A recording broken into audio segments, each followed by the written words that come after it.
का हृदय तो वेदना से फटा जा रहा होगा। भाभी माँ के चले जाने से हृदय द्रवित हो रहा है। मैंने तो प्रभु और माता के सुखमय मिलन की कल्पना की थी। सोचा था कि प्रभु का परिवार पुनः एक साथ होगा तो सभी के मुख पर प्रसन्नता छाई होगी, किंतु ये पल तो घोर निराशा के पल बन गए।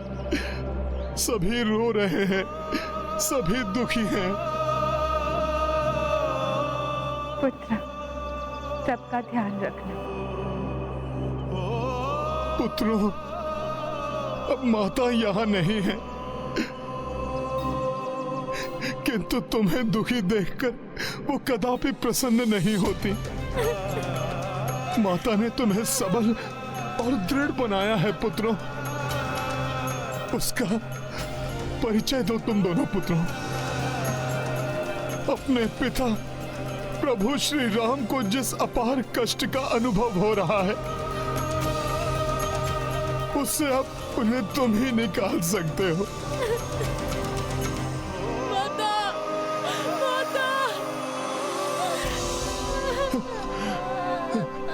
प्रभु, हे परमेश्वर, माता इस प्रकार हम सभी को दुखी देखकर स्वयं कितनी दुखी होंगी। उन्होंने जीवन में इतने कष्ट देखे, इसलिए अब तो माता को हमारे कारण और कोई पीड़ा नहीं होनी चाहिए प्रभु। और माता पीड़ा मुक्त तभी रहेंगी जब हम अपनी पीड़ा को भुला देंगे।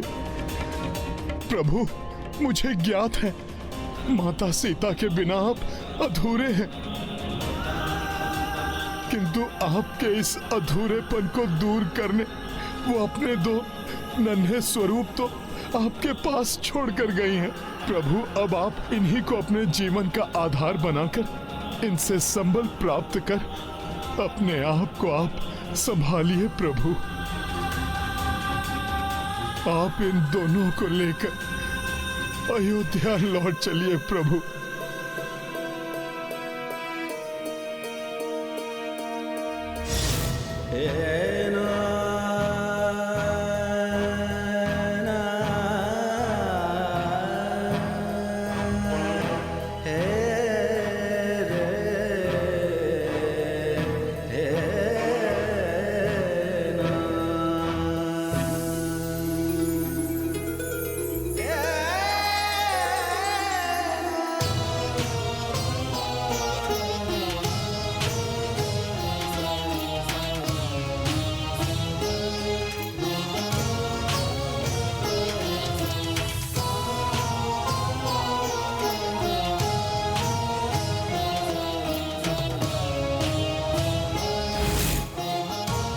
प्रभु, माता की इच्छा अनुसार अपने इन दोनों पराक्रमी पुत्रों को अश्वमेध यज्ञ पूर्ण करने में आप सहायक बनाइए, जिसे पूर्ण करना धर्म के लिए भी अति आवश्यक है प्रभु।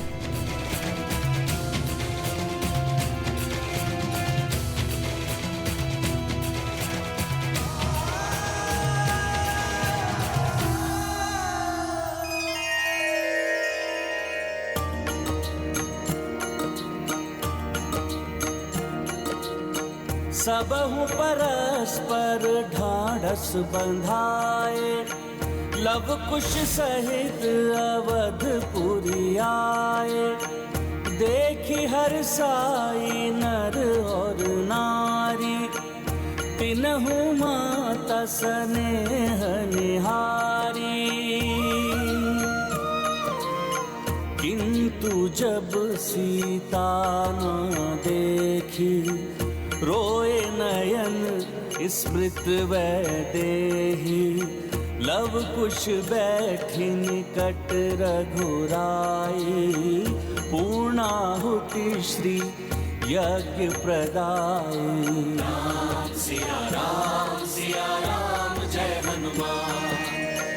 हनुमत हर्ष पुष्प बरसाए, जोड़ रघुराई तक जाए। सीता मूर्त सजीव हो आई, देखे राम लव कुश कपिराई। राम सिया राम जय हनुमान, राम सिया राम जय हनुमान। ये गाथा महाबली हनुमत की, रुचिकर लीला राम भगत की। जय जय जय रघुनंदन राम, जय जय जय महाबली हनुमान। जय जय जय रघुनंदन राम, जय जय जय महाबली हनुमान। प्रभु श्री राम की जय, प्रभु श्री राम की जय, प्रभु श्री राम की जय।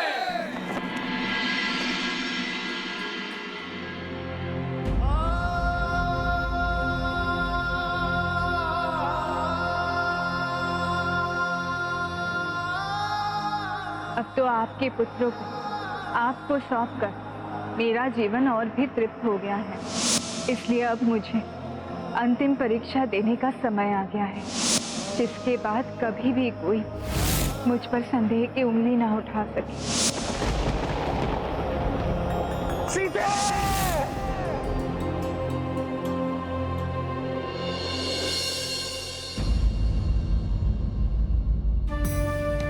संपूर्ण रात्रि ऐसे ही जड़वत माता की प्रतिमा के समीप बैठे रहे हैं प्रभु। एक पल के लिए भी यहाँ से नहीं हिले, जैसे माता के जाने से उनके प्राण ही उनके शरीर से विलग हो गए हो। मुझे उनकी मनःस्थिति परिवर्तित करने का कोई उपाय करना ही होगा।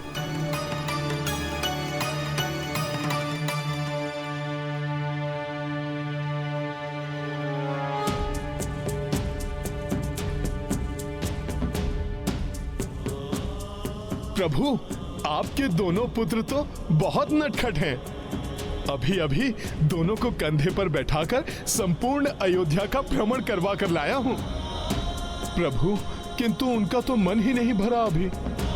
प्रभु, आपके कक्ष के दाएं बाएं उनके कक्ष भी सज्जित करवा दिए हैं।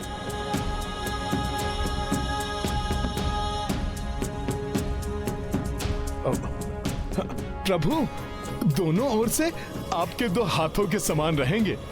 और प्रभु, जितना मैं उनको समझा हूं वो तो आप पर ही गए हैं। प्रभु, वो रघुकुल की प्रतिष्ठा बढ़ाने के कार्य करेंगे। जो शिक्षा मैंने आपसे प्राप्त की है ना, मैं उन्हें सब सिखा दूंगा। फिर भी प्रभु, उन्हें तो आपके मार्गदर्शन की भी आवश्यकता है।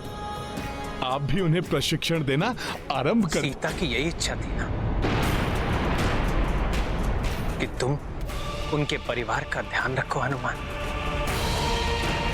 हनुमान, यदि तुम ना होते तो क्या होता मेरा? कैसे संभाल पाता मैं अपने आप को?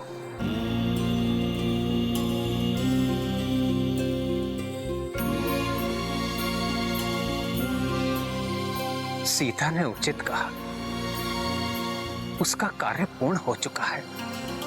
मेरे कुल के वंशज मेरे पुत्र दिए मुझे, उन्हें उचित शिक्षा दिलवाकर योग्य बना दिया,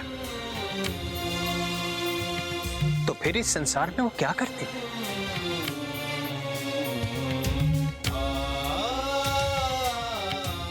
यही शब्द है ना मेरी सीते के, जब वो मुझे छोड़कर गई। प्रभु, सीता का इस संसार से जाना मेरे लिए एक संकेत था। इस धरती पर अब मेरे कार्य भी पूर्ण हो चुके हैं। संसार में राम राज्य की स्थापना हो चुकी है, राक्षसों का अंत हो चुका है। अयोध्या का ध्यान रखने के लिए भरत पूर्ण रूप से योग्य है।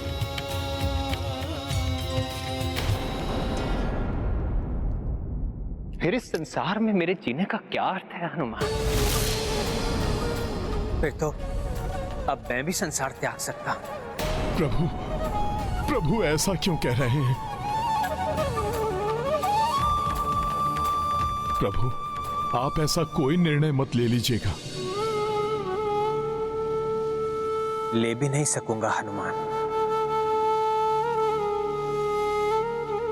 क्योंकि तुम मुझे ऐसा नहीं करने दोगे। और फिर मेरे साथ मेरी परछाई के रूप में लक्ष्मण भी तो है ना। अपनी परछाई को छोड़कर कोई भला कैसे जा सकता है? पिताश्री के धरती से प्रस्थान करने के पश्चात लक्ष्मण ने मुझे पिता के स्थान पर रखा, किंतु पिता के समान सदैव ध्यान तो उसी ने मेरा रखा। लक्ष्मण ने सदा संभाला है मुझे हनुमान, सदा संभाला है। वनवास के समय भोजन का एक निवाला भी ग्रहण किए बिना एक पिता के समान सदैव मेरी प्रत्येक इच्छा का ध्यान रखा है लक्ष्मण ने। रावण द्वारा सीता हरण के समय मैं टूट गया था। निराशा और क्रोध से भरकर ब्रह्मास्त्र से संसार को ही नष्ट करने चला था मैं। तब लक्ष्मण ने मुझे उस स्थिति से निकाला और मुझे युद्ध करने का साहस दिया। मैं जाना भी चाहूं तो उस लक्ष्मण को कैसे छोड़कर जा सकता हूं, जिसने गृह एवं परिवार, यहां तक कि अपनी पत्नी का त्याग कर मेरा साथ दिया।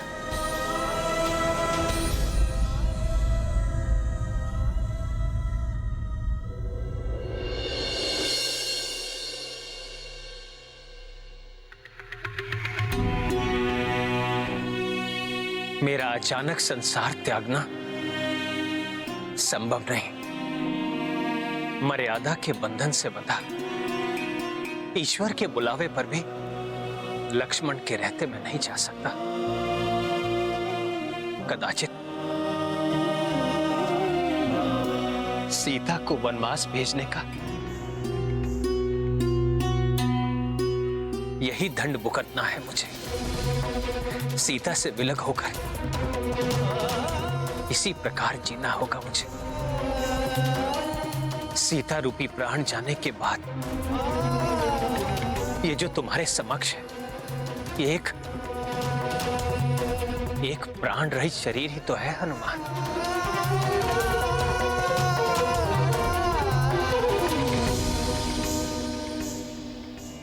प्रभु के दुख को देखकर ये प्रतीत हो रहा है कि श्री राम की श्री के प्रस्थान के पश्चात शेष रहे राजा राम के संसार को छोड़कर लौटने का, अर्थात राम अवतार की समाप्ति का समय आ चुका है।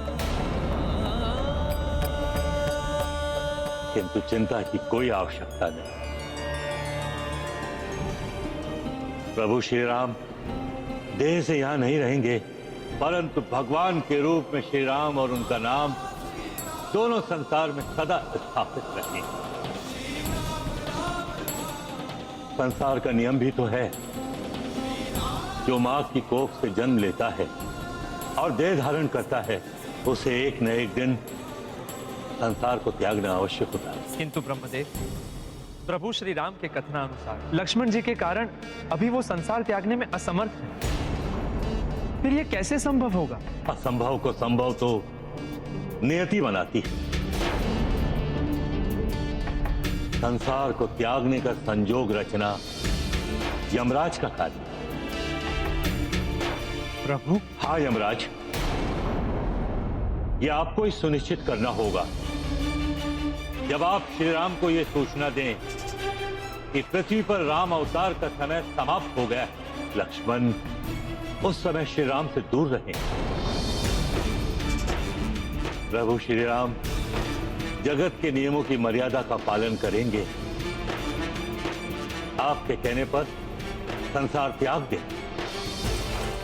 अब आप जाइए और अपना कार्य आरंभ करें। ब्रह्मदेव, लक्ष्मण जी को कुछ पल के लिए मैं राम जी से दूर कर भी दूं, किंतु उनका क्या जो उनसे भी बड़ी बाधा है। राम जी से दूर कर भी दूं, किंतु उनका क्या जो उनसे भी बड़ी बाधा है। प्रभु, हनुमान जी तो राम जी के प्रतिबिंब है। प्रभु, परछाई को कुछ पल के लिए मैं दूर कर भी दूं, किंतु प्रतिबिंब को कैसे हटा पाऊंगा मैं? प्रभु, मैं जिस भी रूप में वहां जाऊंगा, हनुमान जी मुझे पहचान ही लेंगे। उनके निगरानी में मैं राम जी को संसार त्यागने का संदेश कैसे दे पाऊंगा भला? निश्चिंत रहिए, नियति ने इसका संजोग भी पूर्व में ही निर्धारित कर दिया है, क्योंकि संकट जहां है संकट मोचन भी वहीं रहेंगे।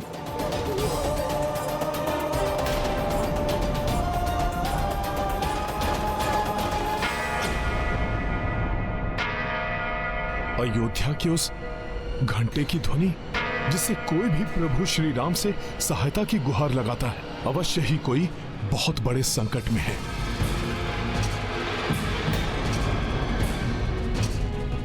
प्रभु, मैं जाता हूं।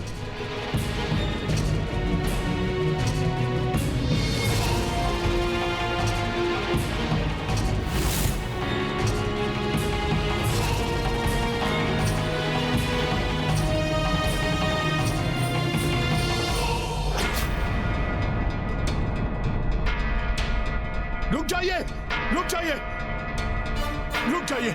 मैं प्रस्तुत हूं आपकी सहायता के लिए। आप अपने आप को संभालिए। ये तो मामा श्री युद्धजीत है।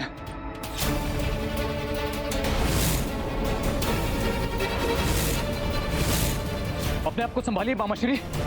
बताइए क्या संकट है, बताइए मामा श्री क्या हुआ है? गंधर्व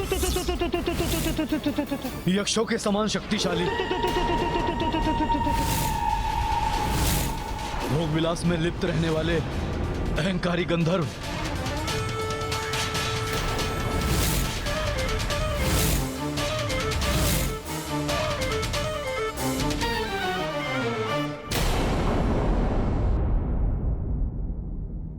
प्रणाम मामाश्री। आप शांत हो जाइए, आप यहां सुरक्षित हैं। बताइए, गंधर्वों ने कैसा संकट उत्पन्न किया है? प्रभु, गंधर्वों के नए राजा दिव्यहस्त ने हमारे राज्य पर आक्रमण कर उसे अपने अधीन कर लिया है और उनके सेनापति तावमुख के नेतृत्व में अपनी सेना को मेरे प्राण लेने के लिए भेज दिया है।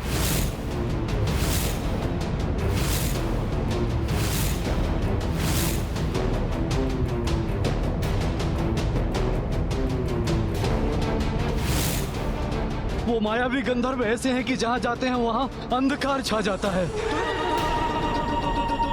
उनके मुख भी बहुत विचित्र हैं, किसी मायावी ऊर्जा से प्रकाशित रहते हैं जो वास्तव में कुछ अधिक ही विचित्र है।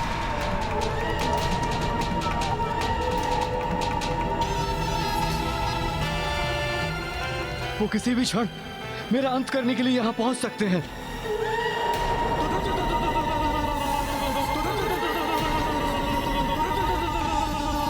प्रभु, आप ही अपने शरणागत की रक्षा कर सकते हैं। शरणागत नहीं, हमारे पिता तुल्य हैं आप। माता कैकेयी के भ्राता होने के नाते आप हमारे परिवार के वरिष्ठ सदस्य हैं और आपका राज्य राम राज्य का भाग है, इसलिए आप निश्चिंत रहें। ना आप पर कोई आंच आएगी और ना ही आपके राज्य पर।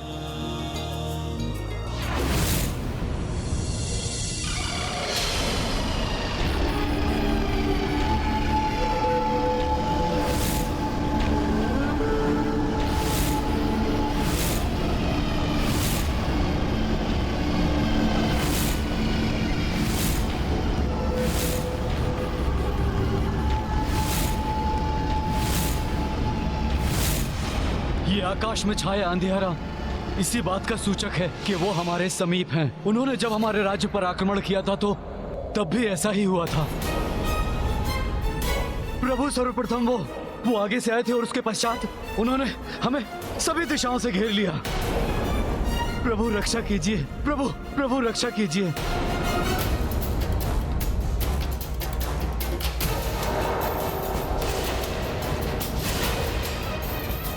प्रभु, आप मुझे अनुमति दीजिए, मैं अकेला ही जाकर उन्हें संभाल लूंगा। इसके पूर्व कि वो अयोध्या में प्रवेश कर यहां के नागरिकों और संपत्ति को हानि पहुंचाएं। मेरे द्वारा उनका रोका जाना अत्यंत आवश्यक है प्रभु। हाँ हनुमान, यही उचित है। तुम जाकर उन्हें रोकना आरंभ करो। मैं शीघ्र ही तुम्हारी सहायता के लिए भ्राता भरत को सेना के साथ भेजता हूं।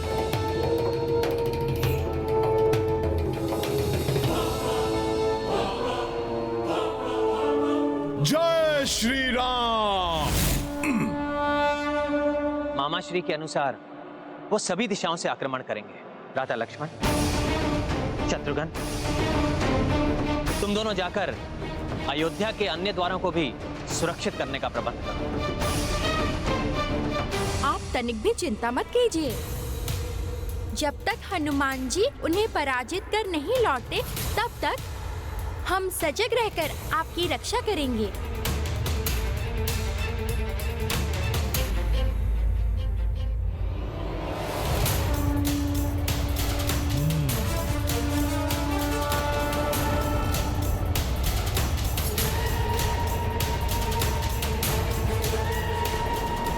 गंधर्वों की ये विशाल सेना इसी ओर बढ़ रही है। ये है रामायण, रामचंद्र गुण धाम की, सब सुधि जन करिए कथा श्रवण।